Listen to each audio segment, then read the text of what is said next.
லேவியராகமம் அதிகாரம் 25. 2 பகுதிகளாக இந்த அதிகாரத்தை நாம் தியானிக்கலாம்.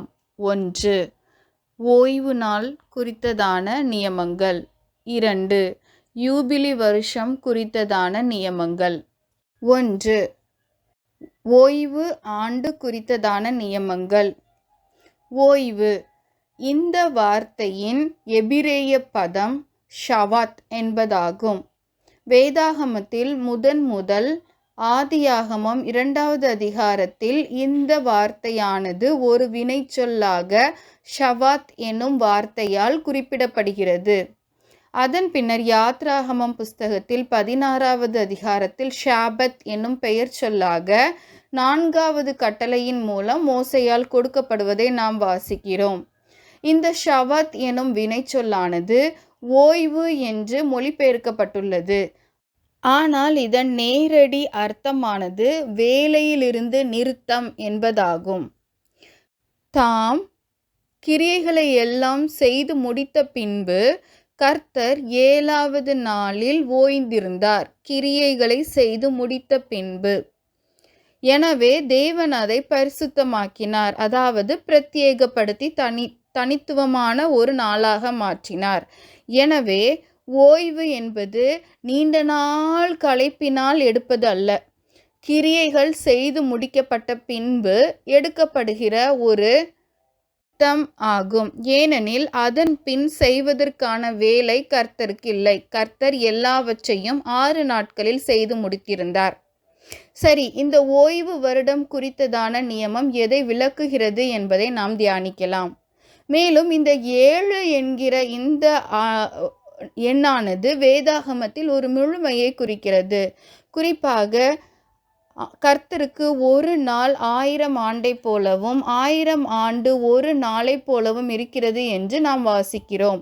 எனவே இந்த 7 நாள் படைப்பை 7 ஆயிரங்களாக பகுத்து 6000 ஆண்டுகளுக்கு பிறகு வருகிற 1000 ஆண்டு 1000 வருட அரசாட்சியின் ஆண்டாக இருக்கும் என கணக்கிடுபவர்களும் உண்டு. ஏனெனில் 7வது நாளை கர்த்தர் பரிசுத்தமாக்கினார். அதேபோல் 6000 ஆண்டுகளுக்கு பின் வரும் இந்த 1000 ஆண்டானது கர்த்தரால் தனித்துவப்படுத்தப்பட்டு பரிசுத்தமாக்கப்பட்டு விசுவாச கூட்டத்தாராம் கர்த்தருடைய இரத்தத்தால் மீட்கப்பட்டவர்கள் வசமாய் கொடுக்கப்படும் என்று கருதுவாரும் உண்டு. மேலும் தேவன் தாம் செய்த கிரியைகளை எல்லாம் முடித்த பின்பு 7வது நாளில் ஓய்ந்திருந்தார். ஆனால் புதிய ஏற்பாட்டின் காலத்தில் இயேசு ஓய்வு நாளிலும் தமது கிரியைகளை நடப்பித்தவராக இருந்தார். மனுஷகுமாரன் ஓய்வு நாளுக்கும் ஆண்டவராயிருக்கிறார் என்று அவர் விளக்குவதை நாம் காண்கிறோம். இது உணர்த்துவது என்ன என்று நாம் பார்ப்போமானால், ஓய்வு நாள் அல்லது ஓய்வு என்பது ஏற்கனவே நிகழ்ந்த ஒன்றாக இராமல் அது இனி வரப்போகிற பரலோக வாழ்வின் நிழலாட்டமாய் இருக்கிறது. எபிரேயர் 4வது அதிகாரத்தில் இதை குறித்து நாம் தெளிவாய் வாசிக்கிறோம். இளைப்பாறுதலானது இனி விசுவாச கூட்டத்தாராம் நமக்கு ஏற்படுத்தப்பட்டிருக்கிற ஒன்று. நாம் விசுவாசிக்கிற பட்சத்தில் அந்த இளைப்பாறுதலுக்குள், அந்த ஓய்வுக்குள் நாம் பிரவேசிப்போம். எனவே ஓய்வு அல்லது வேலையிலிருந்து நிறுத்தம் என்பது உணர்த்துவது என்னவென்றால், மனிதர்களுக்கான ஓய்வு அல்லது இளைப்பாறுதல் அவன் தனது கிரியைகளை எல்லாம் முடித்த பின்பு நமக்கு இருக்கிற பரலோக வாழ்வை குறித்து உணர்த்துகிற ஒன்றாகும். ஏனெனில் எவ்வாறு தேவன் தமது கிரியைகளை எல்லாம் செய்து முடித்து அந்த நாளில் ஓய்ந்திருந்தாரோ, அதேபோல் மனிதர்களாகிய நாமும் விசுவாச கூட்டத்தாராகிய நாமும் ஓய்வு நாள் என்று இனி வரப்போகிற பரலோக நாளில் கர்த்தருடைய பிரசன்னத்தில் இருக்கிறவர்களாய், நம்முடைய கிரியைகளை எல்லாம் செய்து முடித்தவர்களாய், மாம்சத்தை வென்றவர்களாய் அவருடைய பிரசன்னத்தில் ஒவ்வொரு நாளும் இளைப்பாரி கொண்டிருப்போம். இந்த ஓய்வு வருடத்தை குறித்ததான நியமத்தை குறித்து நாம் தியானிக்கலாம்.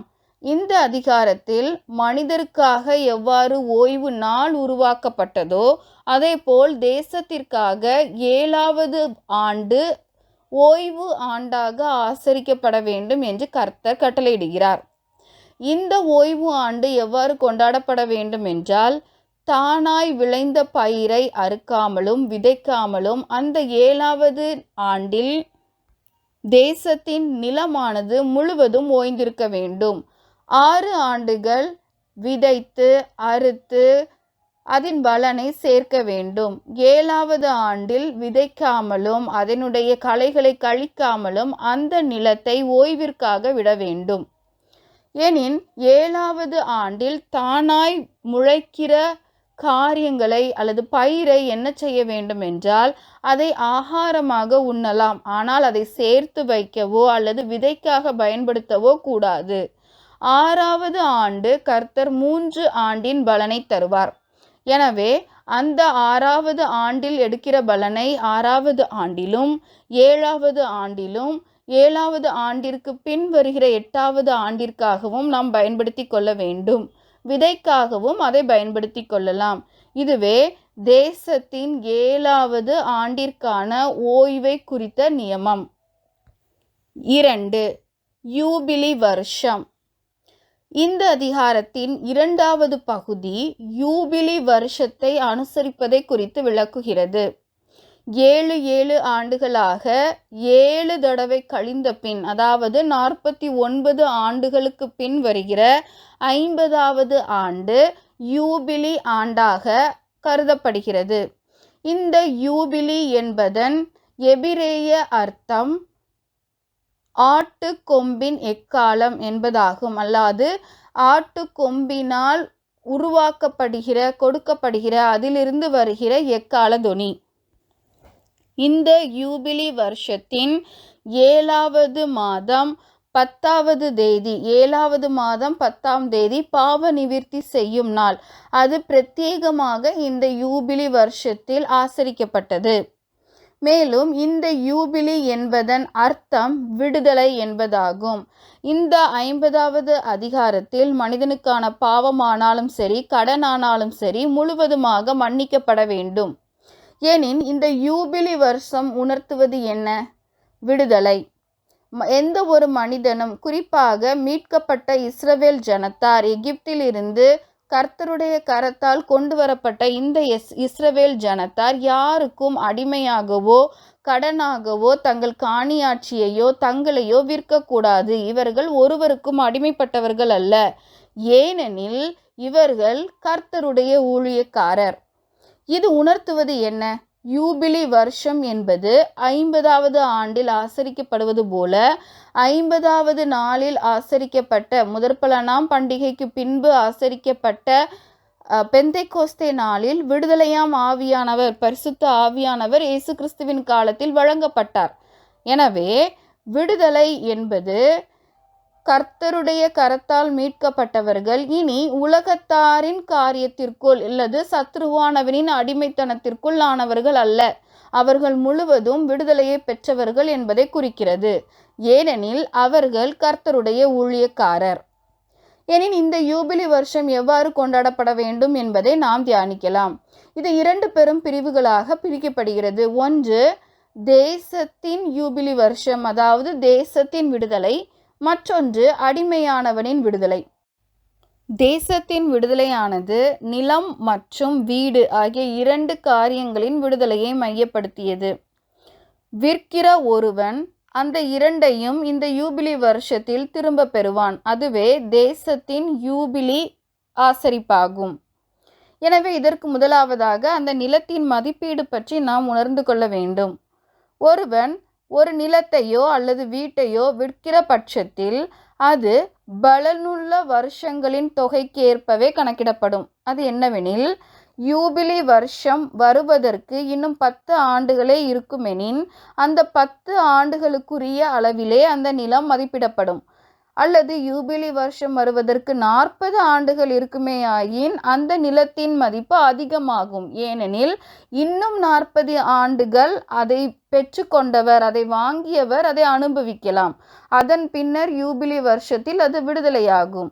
எனவே அந்த மதிப்பீடானது, நிலமோ அல்லது வீடோ, அதன் மதிப்பீடானது பின் வருகின்ற யூபிலி வருஷத்தின் பலனுள்ள அல்லது பயனுள்ள வருடங்களின் எண்ணிக்கைக்கு தக்க அதிகமான அளவு வருடங்கள் இருக்குமேயாயின் அதிக மதிப்பையும், குறைந்த அளவு வருடங்களே யூபிலி வருஷத்திற்கு இருக்குமேயாயின் குறைவான மதிப்பையும் பெறும்.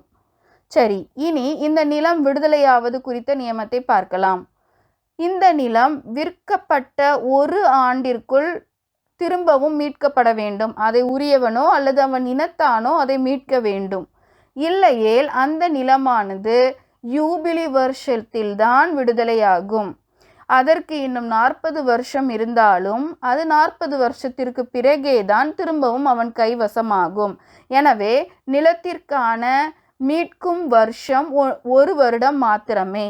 ஆனால் லேவி கோத்திரத்தில் பிறந்தவர் எந்த வருடத்தினில் ஆகிலும் தனது வீட்டை மீட்டு கொள்ளலாம். மேலும் நிலத்தை மீட்பது போல வீட்டை மீட்க இயலாது.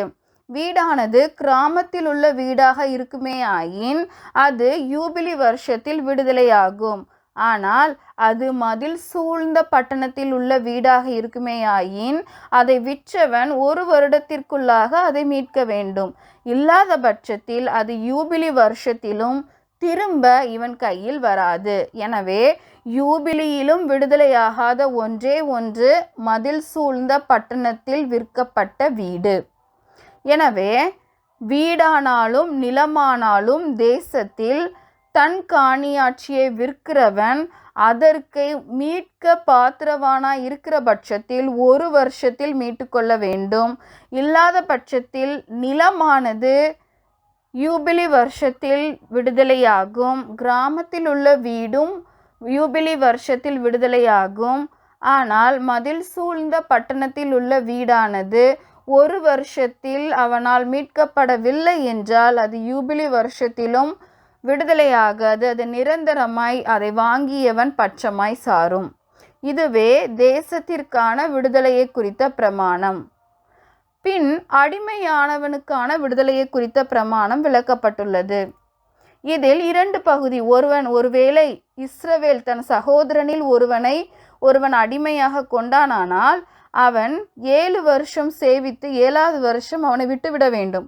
ஒருவேளை 7வது வருஷம் அவனுக்கு பிரிய மனதில்லாது இருக்குமேயானால் அவன் காதோடு காது வைத்து செய்கிற அந்த நியமங்களை செய்து தனது எஜமானுக்கு கீழ்ப்பட்டிருக்கலாம். எப்படியானாலும் இஸ்ரவேல் கோத்திரத்தானாகிய அடியான் 50வது வருட யூபிலி வருடத்தில் விடுதலையாக்கப்பட வேண்டும். இதுவே நியமம்.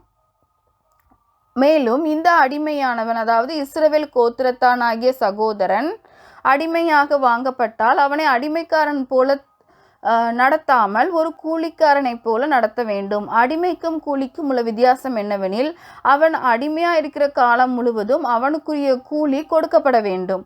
அவன் வேலை செய்வதற்கான கூலியை பெறுகிறவனாக இருப்பான். அதுவே இஸ்ரவேலனாகிய சகோதரன் கூலிக்காரனாய் நடத்தப்படுவதற்கு வேண்டிய நியமமாகும். ஆனால் ஒருவன் பரதேசியாம் அந்நியனை அடிமையாக கொண்டானால் அவன் யூபிலி வருஷத்தில் விடுதலையாக போக அனுமதிக்கப்பட மாட்டான். மேலும் அவன் சுதந்திரமாக தன்னுடைய பிள்ளைகளுக்கும் அந்த அடிமையை கொடுத்து செல்லலாம். இதுவே இஸ்ரவேலனான ஒரு அடிமைக்கும் அந்நியனான ஒரு அடிமைக்கும் உள்ள வித்தியாசமாகும்.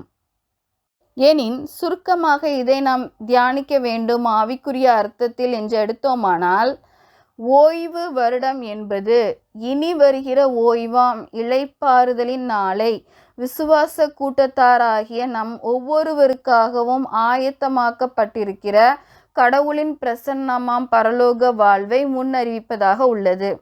அதேபோல் யூபிலியின் விடுதலையின் வருஷம் என்கிற கொண்டாட்டமானது பாவ நிவிர்த்தி நாளில் செய்யப்படுகிறதினாலே இனி ஒருவனும் எதற்கும் அடிமைப்பட்டவன் கிடையாது, விடுதலையானவன். ஏனெனில் அவன் கர்த்தருக்கு ஊழியக்காரன் என்பதை குறிக்கிறது.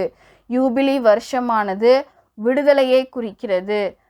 இயேசு கிறிஸ்துவின் இரத்தத்தினால் மீட்கப்பட்ட ஒவ்வொருவரும் இயேசு கிறிஸ்துவின் ஊழியக்காரராய் இரட்சிப்பிற்குள் வழிநடத்தப்படுகிறார்கள். அவர்கள் சத்துருவானவனின் தந்திரங்களுக்கு அடிமையானவர்கள் கிடையாது. அவர்கள் விடுதலையின் மக்கள், சுயாதீனம் உள்ளவர்கள் என்பதை குறிக்கிறது. ஜெபிப்போமா. அன்பின் பிதாவே, அருமையான இந்த வேலைக்காக உமக்கு நன்றி ராஜா. நீர் எங்களுக்கு அப்பா, வாக்குத்தத்தமாய் கொடுத்திருக்கிற ஆசீர்வாதங்களுக்காக, ஓய்வு வருட ஆசரிப்பிலிருந்தும் யூபிலி வருட ஆசரிப்பிலிருந்தும் எங்களுக்கு கற்றுக் கொடுத்திருக்கிற ஒவ்வொரு ரகசியங்களுக்காக உமக்கு நன்றி. இனி வருகிற இளைப்பாறுதலுக்காக காத்திருக்கிறோம். நீர் எங்களுக்கு கொடுத்திருக்கிற விடுதலையை கொண்டாடுகிறோம். மீட்பர் இயேசுவின் மூலம் ஜெபிக்கிறோம் ஜீவனுள்ள நல்ல பிதாவே, ஆமேன். லேவியராகமம் அதிகாரம் 25. 2 பகுதிகளாக இந்த அதிகாரத்தை நாம் தியானிக்கலாம். 1. ஓய்வு நாள் குறித்ததான நியமங்கள். 2.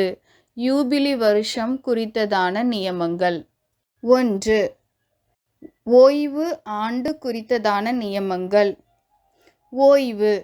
இந்த வார்த்தையின் எபிரேய பதம் ஷவாத் என்பதாகும். வேதாகமத்தில்